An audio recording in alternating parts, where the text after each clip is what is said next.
Halo guys, jumpa kembali di channel ini. Channel yang membahas seputar dekorasi kekinian untuk rumah Anda.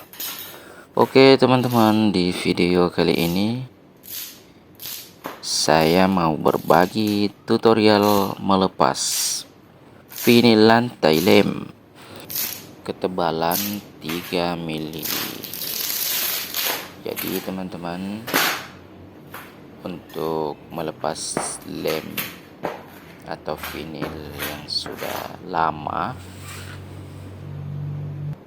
kita butuhkan alat scrub besi untuk mengangkat bagian ujung vinyl.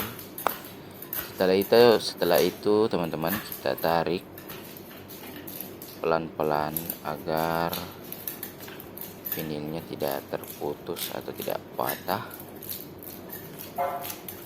seperti di video ini teman-teman. Untuk hasilnya tonton sampai selesai ya, dan jangan lupa like, share, dan subscribe jika video ini bermanfaat untuk Anda.